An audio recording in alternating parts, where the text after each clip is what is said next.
Well, in Jerusalem now is the Israeli Prime Minister's spokesman, Mark Regev. Mark Regev, good evening. Good evening. The diplomatic relationship between Israel and Turkey has been very hard won. It's one in which many Israelis enjoy both commercial and tourist relations with Turkey, and you've now rewarded it by attacking a fleet of ships that's come from Turkey and killed Turkish nationals. That's a great way to win friends, isn't it? Yes, this is unfortunate indeed. Obviously, over the last few months, the relationship with Turkey the atmosphere has been less positive than it was historically. We think that's regrettable. We'd like to have a much more positive relationship with Turkey, and we'd hope the Turkish government feels the same way about us. So you're going to apologise to them? For what? Killing their nationals. Well, it has to be very clear what happened and how this incident actually developed. There were 6 interceptions yesterday, 6 interceptions, all done by the Israeli Navy. 5 of them were done peacefully, without violence, without harm to soul, to people.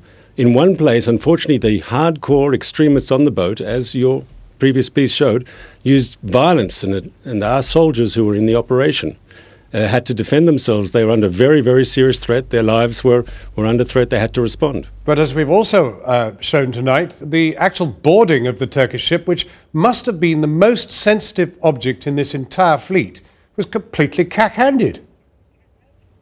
Well, once again, obviously we're investigating what happened because we're not happy with the fact that there were 9 fatalities.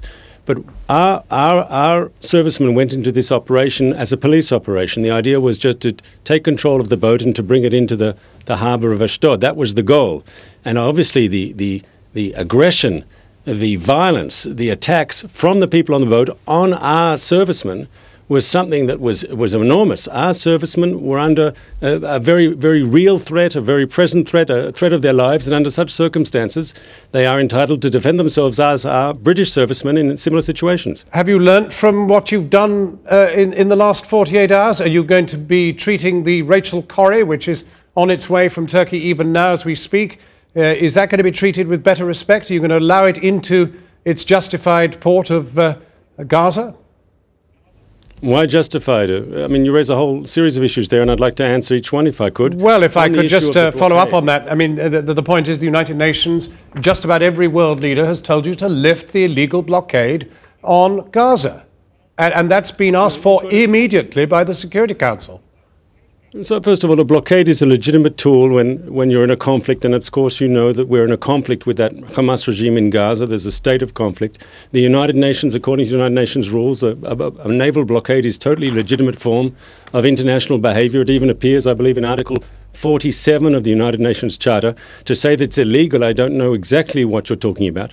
As to the sanctions on the Gaza Strip, they are a response to violence from Gaza into Israel. That's also a perfectly legal form of international behaviour. Well, what are you going to do about the Rachel Corrie if it attempts to go in? What are you going to attempt to do to the Corrie?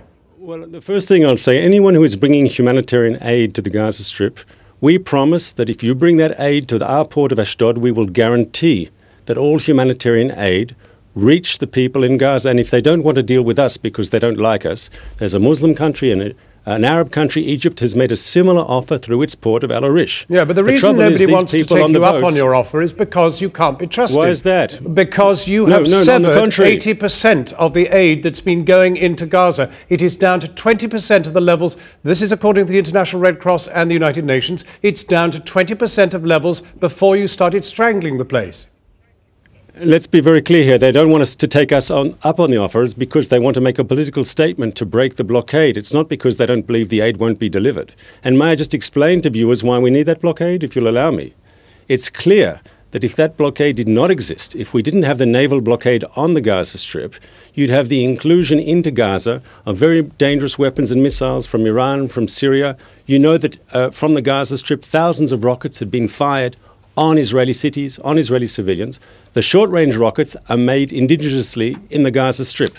The longer ones, the more dangerous ones, those ones with the most powerful warheads are military-range Grad rockets. They come, of course, from Syria, from Iran. Right. We have to check cargo going into the Gaza Strip. Let me ask you this then. If your allies, the Turks, and they are still technically allies, decide to accompany the next flotilla with a warship, what are you going to do?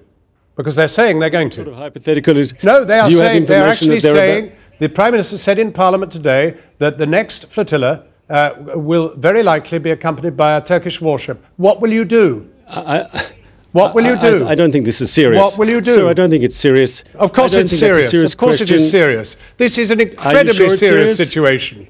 This could result in major warfare. The Turks are about to send warships. You're telling me the Turks are about to send warships to attack Israel? Well, why don't you get on the telephone really, and ask sir, them? I don't know. Why don't you get on the telephone and ask them? I don't think it's serious. Don't ask know me where if, you got this from. Don't ask me if I'm serious. Check with the Turks.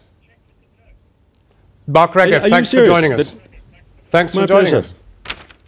And for more in-depth coverage on that story, including a list of all the Britons believed to be